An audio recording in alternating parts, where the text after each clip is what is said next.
got the ladies, just got Busi's car washed here at the car wash gas station. Nothing like a cross desert drive to really do some dirty work on the car. So yeah, cross desert drive. Need to do a bit of a recap. Last weekend's activities and festivities. Need to recap all of those, all of which took place at the Hollywood Park Casino in Los Angeles, California.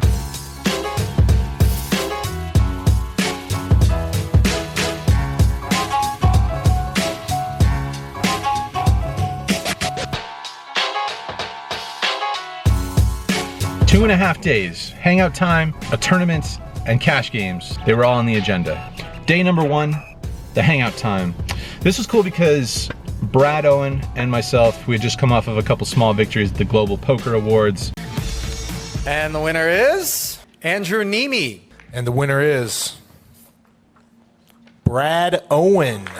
So Brad took it upon himself to bring the trophies out to LA, and we snapped a couple pics with those, as well as with a few of the friendly poker blog watching folks.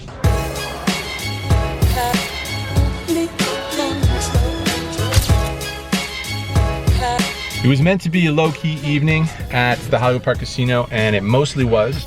I only got peer pressured into one shot of tequila.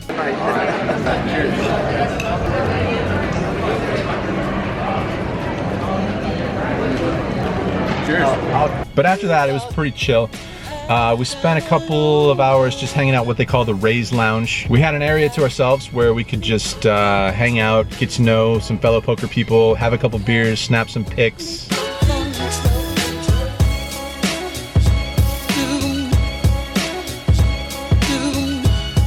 Nothing too crazy because we still had a lot of weekend ahead of us still.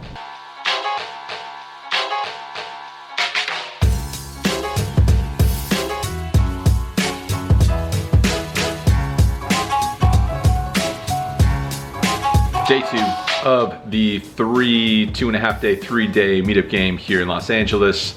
First ever meetup game in Los Angeles. A little bright, overexposed. Okay, day two, today's the tournament. $100,000 guaranteed in the prize pool. I didn't make my bed, could be a bad sign.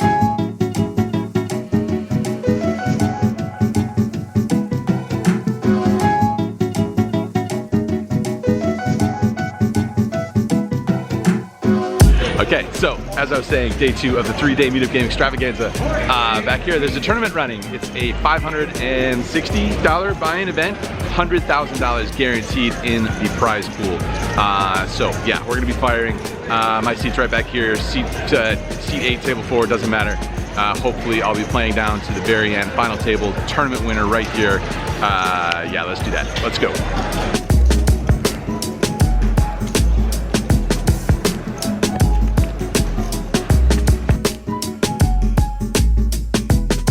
All right guys, we just played a fairly crucial hand so far in the tournament, the most crucial one of my day. There's like 3 limpers. We looked out an ace-king offsuit. I make it 2,500 to go at blinds 3 and 600, I believe. 300, 600 with a 600 big blind ante.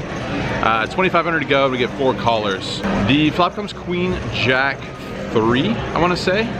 Rainbow flop. Action checks over to me, I check it, and the last player checks it back. River's gin card, 10 of diamonds, puts up a backdoor flush draw, it gives us Broadway here. There's an early position limper who leads out on this card. He bets, I think, 5,500.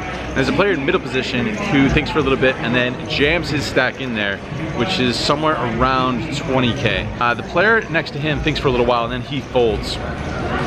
I have somewhere in the neighborhood of 50,000 or 55,000.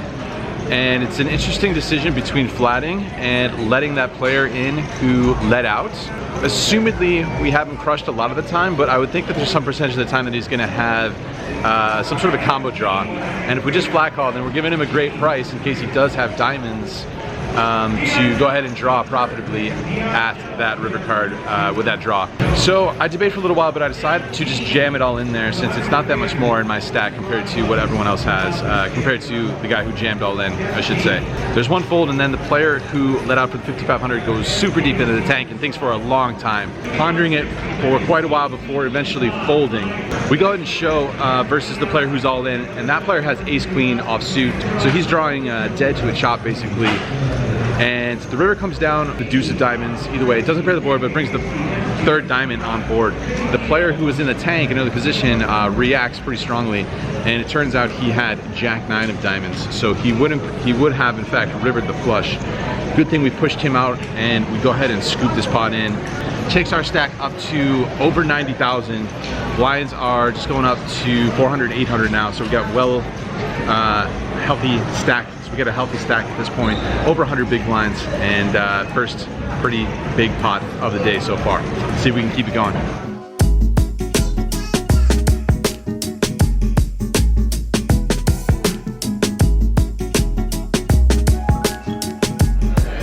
Alright guys, we're just on break now, and pretty close, pretty immediately after that last crucial hand, there was another crucial hand. We were at 500, 1K big blind ante. There was like 4 limps, and I looked down at ace king offsuit in the small blind, make it 7,000 to go. The big blind puts in a 3-bet right away to like 26,000, and it folds back over to me.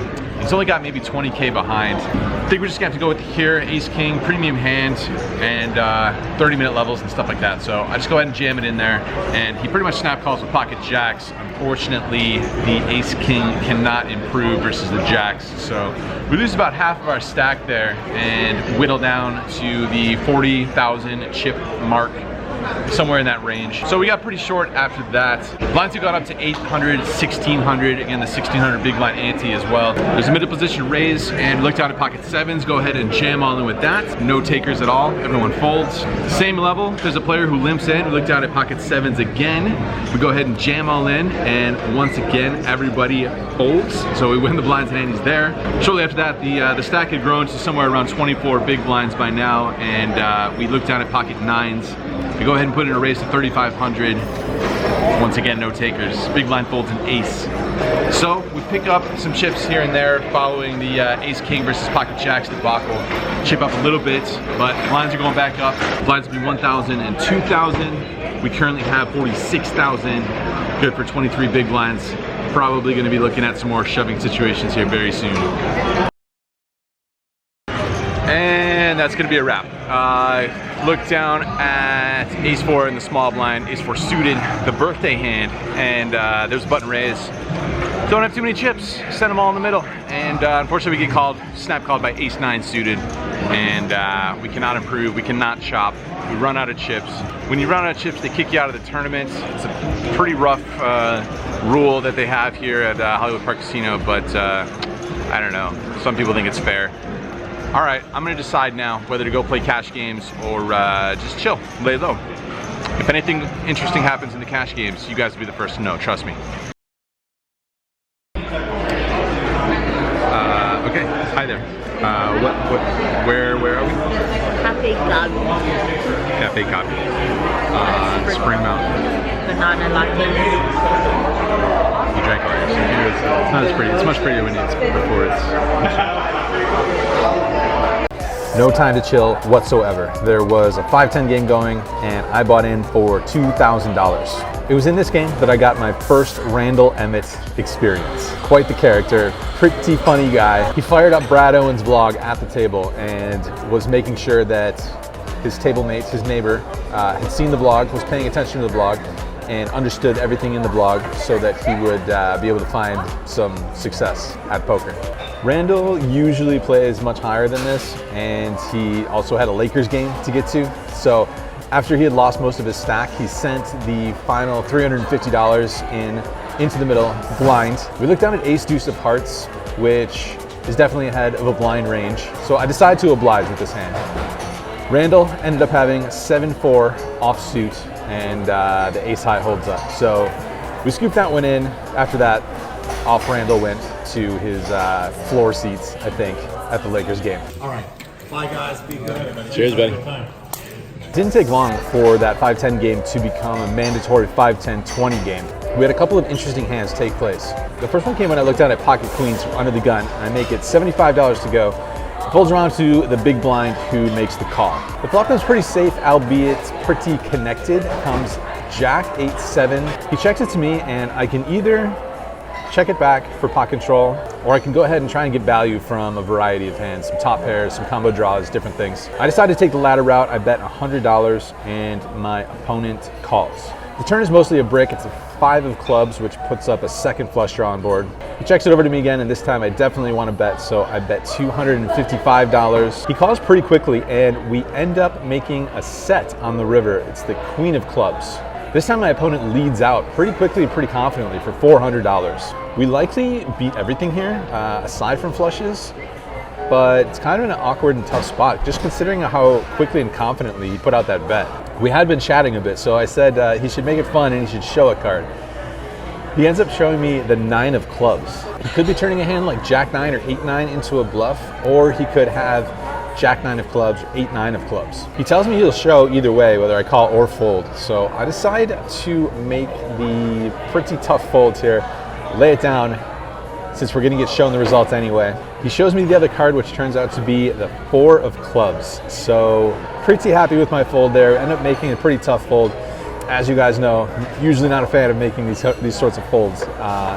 Really not a fan of folding sets, but pretty happy with this laydown here. One more interesting hand in this game where it had folded to me on the button. I looked down at King Jack of spades, make a standard raise of $75, and the big blind puts in a 3-bet for $300. On the surface, it's a pretty sizable 3-bet here, $300, especially since I'm not used to playing these stakes. But after thinking about it, he's out of position and he makes a 4x raise over my $75 raise. So it's actually pretty standard. I have a suited Broadway hand, so pretty happy to see a flop typically in this sort of a spot. So I go ahead and make the call. We flop an open ender on Queen 10-8 rainbow, and so I'm pretty happy to see my opponent down bet here. He bets $200, pretty standard, happy to make the call here. The turn is a gloriously favorable ace of diamonds, and my opponent goes ahead and continues firing, this time to the tune of $700. My opponent only has about $800 behind, so I think when he bets that big, and now that there's a flush draw on the board, I think there is